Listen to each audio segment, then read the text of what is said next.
Hello tourists, are you all excited? I am Princess, your tour guide for today, and it's a pleasure to serve you for today's trip. By the way, this is our captain driver, Kuya Kim. Say hi to him. Right. Now I'd like to take a minute to familiarize you with the area and discuss some brief safety precautions. Firstly, I ask that you remain seated until we reach our destination. Smoking is strictly prohibited inside the bus, but eating foods are allowed. Second, your seatmate will be your partner, so it's important that everybody knows your seatmate. Third, raise your hand if you have any questions to avoid noises so that we can have a peaceful trip. And lastly, when I raise my red flag, everybody is required to go back at the bus. St. Augustine Church. St. Augustine Church, famously known as Paway, takes back to the Philippine Spanish colonial era with charming Baroque architecture. Being over 3 decades old, this marvelous national and cultural treasure truly stands the test of the time. It served as post of Filipino revolutionary against Spaniards in 1898 by Filipino guerrillas against Japanese soldiers during World War II.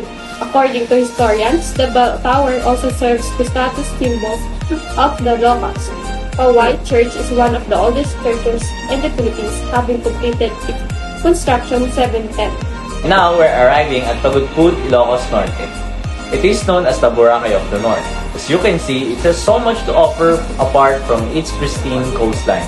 But before reaching Pagudpud, I had explored the Bamboo windmills. You can go down to those sharp curves of the mountain roads for a closer look.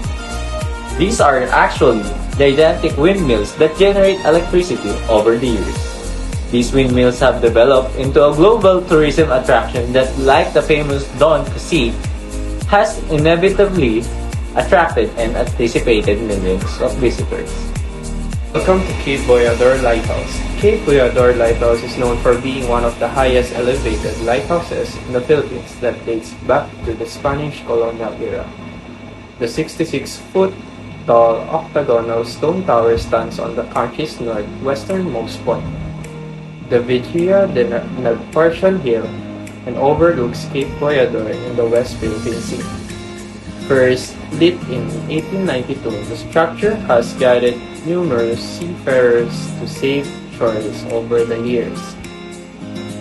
It initially worked with a Fresnel lens lamp that had to be replaced in the 1990s when an earthquake struck the region. Pressurized kerosene lit the lamp for around a century before it was replaced with solar panels. The museum's main exhibit is the bloody clothes that late congressman was wearing when he was shot. Aside from the clothes, an old guard is also preserved in the home. It was the same vehicle his wife was riding when someone tried to take her life.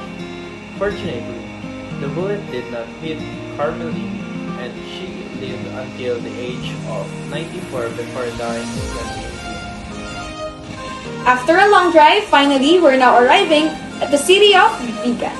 Vigan is unique for having preserved much of its Hispanic colonial character, particularly its grid street pattern and historic urban layout.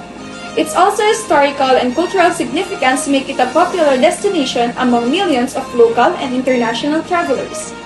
Did you know that Juan de Salcedo, a Spanish conquistador, ordered the construction of a temporary church in Vigan back in 1574?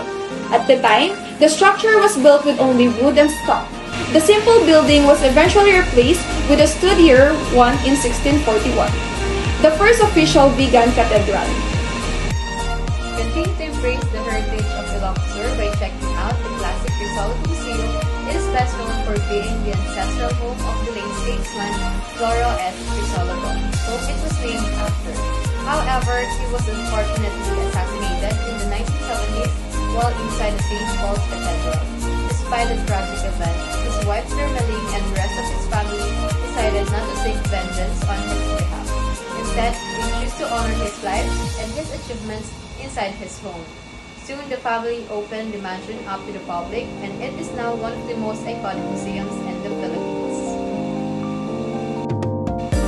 Upon entering the first floor, you can see Flora's study and the library, which has been filled with news, clippings about him and his family. Visitor can even enter the master's bedroom, which contains some of his Visitors can even enter the master's bedroom that contains some of his most prized possessions.